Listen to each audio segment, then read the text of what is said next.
Welcome to 8 PM explain. और आज हम जिस स्टोरी का आपको सुनाएंगे वो आज से 86 साल पहले की स्टोरी है। और इस कहानी का नाम हम सभी जानते हैं, जिसका नाम है स्नो वाइट। और आपने अभी के नए नए एनिमेटेड मूवीज या वीडियोस देखे होंगे और हाई VFX, लेकिन ये जो वीडियो क्लिप चल रही है ये आज से 86 साल पहले की है। भले इसके एनिमेशन उतने बेहतर ना हो, बट इसकी स्टोरी लाइन बहुत ही जबरदस्त है, क्योंकि ओल्ड इज द गोल्ड। तो without waste your time come to storyline. तो कहानी के शुरुआत में हम एक बहुत बड़ा सा महल देखते हैं, जिसमें एक महारानी रहती है, जिसके पास एक जादुई आईना है। और उस आईने की ये खासियत है कि वो दुनिया की हर वो चीज दिखा सकता है जो वो महारानी देखना चाहती है। और उस महारानी को लगता है कि वो पूरी दुनिया में सबसे सुंदर है, और उस आईने में कहती है इस दुनिया में सबसे खूबसूरत मैं हूँ। लेकिन वो आईना कहता है पहले तो आप थी महारानी, लेकिन अभी आपकी सौतेली बेटी स्नो वाइट है इस दुनिया में सबसे खूबसूरत और आपसे ज्यादा। और दूसरे सीन में हम स्नो वाइट को देखते हैं जो बहुत ही खूबसूरत रहती है, और वो दिल से बहुत ही अच्छी रहती है, और जानवरों से उसे बहुत ही प्यार है, और पक्षियों के साथ मिलकर वो गाना गा रही होती है। तभी वहाँ पर एक राजकुमार आ जाता है जो स्नो वाइट को पसंद करता है, और स्नो वाइट भी उसे पसंद करती है। लेकिन स्नो वाइट शर्मा के अपने घर में चली जाती है, और महल के ऊपर से विंडो से ये सारे नजारे को महारानी देख रही होती है जो बहुत ही बुरी और जालिम है। और वो अपने खास सिपाही को बुलाती है और कहती है तुम राजकुमारी स्नो वाइट को दूर जंगलों में लेके जाना और वहाँ उसे मार देना, और फिर मुझसे खूबसूरत इस दुनिया में कोई भी नहीं रहेगा। और वो उस सिपाही को एक बॉक्स देती है और कहती है स्नो वाइट को मारने के बाद उसका दिल इस बॉक्स में लेके आना सबूत के तौर पर। फिर वो सिपाही स्नो वाइट को घुराने के बहाने दूर जंगलों में लेके जाता है, जहाँ पर स्नो वाइट एक छोटे से बर्ड के बच्चे को उसके घोंसले तक पहुंचाने में मदद करती है। और ये सब देखकर उस सिपाही को लगता है कि स्नो वाइट दिल की बहुत ही अच्छी है, और वो फैसला करता है कि वो उसे नहीं मारेगा। और महारानी की सारी बातें कह देता है और कहता है तुम यहाँ से कहीं दूर जंगलों में भाग जाओ और मैं उन्हें कह दूंगा कि मैंने तुम्हें मार दिया। और स्नो वाइट ये सारी बात सुनने के बाद उस भयानक जंगल से रोते रोते भाग जाती है अंदर की ओर। और जंगल के बहुत ही अंदर जाने के बाद एक जगह में बैठ कर वो रोने लगती है। और ये देख कर जंगल के सारे जंगली जानवर उसके पास आते हैं और उसे चुप कराते हैं। लेकिन स्नो वाइट कहती है कि उसे रहने के लिए तो कोई जगह चाहिए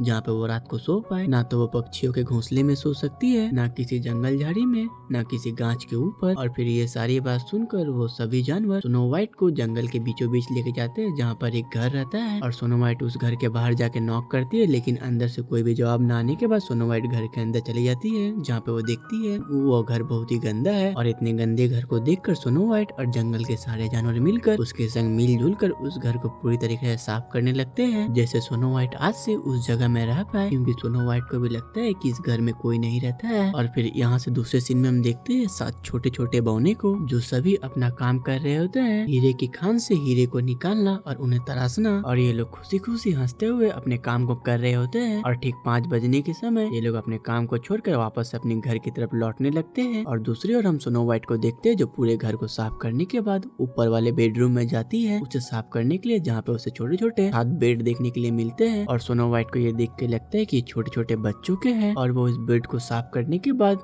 बहुत ही थक गई थी, इसीलिए वो उस बेड में सो जाती है। और तभी रात होने के समय वो बौने वापस से अपने घर लौट के आते हैं, और दूर से उस लाइट को देख के वो सोचते हैं कि उसे घर में भूत है या बड़ा सा कोई दरिंदा या ड्रैगन ढुक गया है। और फिर बहुत ही डरते डरते वो सातों घर के अंदर आते हैं, जहाँ पर वो स्नो वाइट को सोया हुआ देखकर पहले तो डर जाते हैं, लेकिन बाद में उनमें से एक कहता है कि ये इंसान है। और फिर हम इन बोनों का नाम जानते हैं, जिसमें से इनका नाम रहता है डॉग, बेस्पर, स्लीपी, स्नेजी, डोपी और हैप्पी। और लास्ट वाले का नाम रहता है ग्रम्पी, जो स्नो वाइट को पसंद नहीं करता है। और स्नो वाइट उन सभी को बताती है कि उसकी महारानी उसे मारना चाहती है, उसकी सौतेली माँ, जिस पर ये बोने डिसाइड करते हैं कि स्नो वाइट आज से उनके साथ रहेगी। और स्नो वाइट इसके बदले में घर का सारा काम कर दिया करेगी, जैसे खाना बनाना हो, कपड़ा खींचना हो, घर साफ कर देना हो। और बौने भी मान जाते हैं उसे अपने साथ रखने के लिए। लेकिन ग्रम्पी जो स्नो वाइट को पसंद नहीं करता है, वो सभी को कहता है कि महारानी बहुत ही ताकतवर है और वो काले जादू भी जानती है, इसीलिए वो आज न तो कल स्नो वाइट को खोज लेगी। लेकिन बाकी बौने कहते हैं उन्हें तो पता ही नहीं है कि स्नो वाइट कहाँ पे है। और वो खुशी खुशी बना हुआ खाना खाते हैं, और खाने के बाद एंटरटेनमेंट जैसे अभी के टाइम पर हम मोबाइल चलाते हैं या टीवी देखते हैं, लेकिन उस टाइम के हिसाब से ये सब कुछ नहीं था, इसीलिए वो लोग के गाना गाते हैं और डांस करते हैं, फिर सभी सोने के लिए चले जाते हैं। और दूसरी ओर रात को हम महारानी को देखते हैं जो अपने जादू आईने के पास आके उस बॉक्स को दिखाती है और कहती है कि अब स्नो वाइट नहीं रही और इस दुनिया की सबसे खूबसूरत लेडी मैं हूँ। जिस पे वो आईना कहता है कि स्नो वाइट अभी भी जिंदा है और तुम्हारे सैनिक ने तुम्हें झूठ बोला, ये दिल भी एक भेड़ का है। और इस बार महारानी स्नो वाइट को खुद मारेगी, इसीलिए वो अपने काले जादू की किताब को निकालती है और इंसानों को मारने की जादू को खोजने लगती है, जिसमें से उन्हें एक जादू मिलता है जिससे इंसानों की सांस बंद हो जाएगी और वो इंसान हमेशा के लिए ही सोया ही रहेगा और लोगों को लगे कि वो मर गया है। और महारानी अपनी काली जादुई की शक्तियों से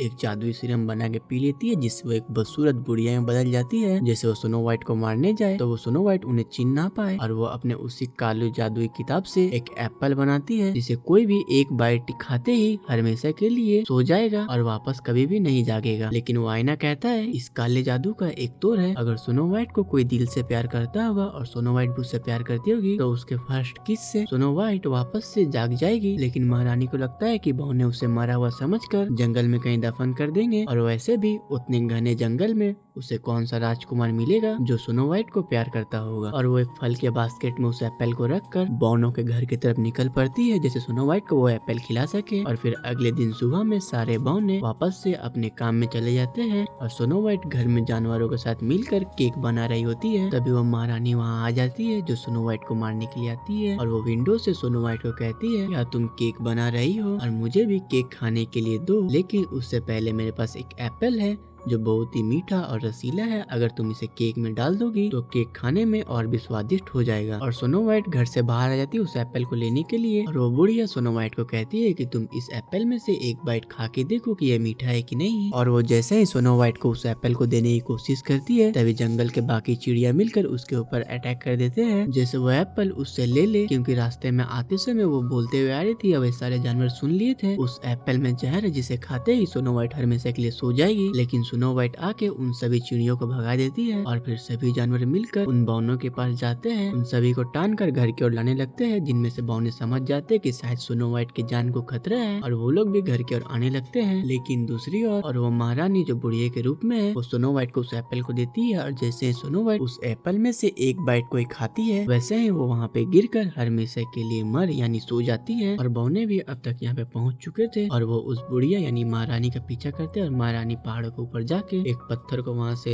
गिरा कर बौनों को मारने की कोशिश करती है, लेकिन उल्टा उसके ही पैर के नीचे के पत्थर टूट जाती है और महारानी पहाड़ से नीचे गिर के मर जाती है, जैसा कि बुरे काम का बुरा नतीजा। लेकिन दूसरी ओर स्नो वाइट उस एप्पल को खाने के बाद हमेशा के लिए सो गई थी और ये देखकर जंगल के सारे जानवर और वो बौने स्नो वाइट के याद में रोते हैं और उन सभी को लगता है कि स्नो वाइट अब मर चुकी है। लेकिन स्नो वाइट इतनी खूबसूरत और सुंदर थी इसीलिए बौनों को उसे दफनाने का मन नहीं करता है और वो शीशे और सोने को मिलाकर एक ताबूत बनाते हैं और हमेशा उसकी रखवाली करते हैं और स्नो वाइट को उसी के अंदर रखते हैं। और ये सारी बात अब दुनिया भर में फैल चुकी थी और राजकुमार को भी उस लड़की के बारे में पता चलता है और वो जंगल में आकर उस ताबूत को देखता है जिसमें वो स्नो वाइट को इस हाल में देखकर वो उसे प्यार से फर्स्ट टाइम उसके याद में उसे किस करता है और किस करते ही स्नो वाइट जाग जाती है, क्योंकि उस काले जादू का यही तोड़ था और अब महारानी मर चुकी है। और राजकुमार जो स्नो वाइट से प्यार करता है वो उसे उस जंगल से लेकर अपने महल चला जाता है। और इसी अंत के संग ये कहानी खत्म होती है और इस पूरे कहानी से हमें बस एक ही चीज सीखने के लिए मिलती है कि बुरे काम का बुरा नतीजा और भले लोगों के संग भला जरूर होता है, भले थोड़ा लेट से हो। इसीलिए हमें हमेशा अच्छे काम करते रहना चाहिए, क्योंकि बुरा बनेंगे तो हमारे साथ भी बुरा ही होगा। और एक बात, अभी हम YouTube पर नए हैं, आप हमें सब्सक्राइब करके सपोर्ट करें, क्योंकि आपके सपोर्ट की अभी हमें बहुत ही जरूरत है। और आगे भी हम 90s के बाकी सारे एनिमेटेड मूवी को एक्सप्लेन करेंगे जिनकी स्टोरी लाइन बहुत ही अच्छी है। और थैंक यू आप सभी का हमारे वीडियो को लास्ट तक देखने के लिए।